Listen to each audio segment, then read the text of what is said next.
বিশ্বের ৩৩তম পারমাণবিক বিদ্যুৎ কেন্দ্র হচ্ছে রূপপুর পারমাণবিক বিদ্যুৎ কেন্দ্র।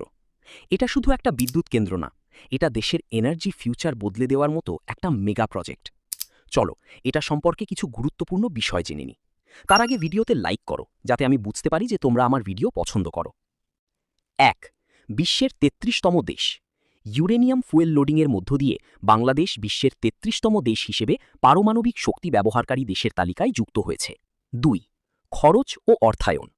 প্রকল্পের মোট আনুমানিক ব্যয় ১২.৬৫ বিলিয়ন মার্কিন ডলার, যার মধ্যে ১১.৩৮ বিলিয়ন রাশিয়ার রপ্তানি ঋণ থেকে অর্থায়িত হচ্ছে, অর্থাৎ প্রায় ৯০% অর্থ রাশিয়া দিচ্ছে। ৩. বিদ্যুৎ উৎপাদন ক্ষমতা ও গ্রিডে যোগ। প্রকল্পটি দেশের মোট বিদ্যুৎ চাহিদার ১০-১২% পূরণ করবে বলে আশা করা হচ্ছে। প্রাথমিকভাবে আগস্ট ২০২৬ নাগাদ জাতীয় গ্রিডে ৩০০ মেগাওয়াট বিদ্যুৎ সরবরাহ করা হবে। ৪.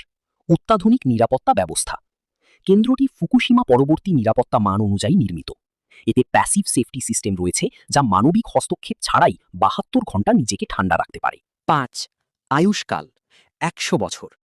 বিদ্যুৎ কেন্দ্রটির মূল আয়ুষ্কাল ৬০ বছর, তবে প্রতিবার ২০ বছর করে ২ বার মেয়াদ বাড়িয়ে মোট ১০০ বছর পর্যন্ত বিদ্যুৎ উৎপাদন করা সম্ভব।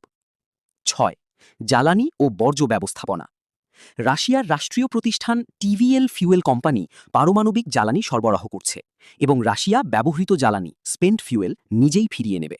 ৭. বাংলাদেশি প্রকৌশলী। কেন্দ্রটিতে ৫৬ জন লাইসেন্সপ্রাপ্ত বাংলাদেশি প্রকৌশলী রুশ বিশেষজ্ঞদের পাশাপাশি কাজ করবেন এবং মোট প্রায় ১১০০ জন স্থানীয় কর্মী নিয়োজিত থাকবে। এটি নিঃসন্দেহে বাংলাদেশের ইতিহাসে সবচেয়ে বড় একক অবকাঠামো প্রকল্প এবং দেশের জ্বালানি নিরাপত্তায় এক যুগান্তকারী পদক্ষেপ।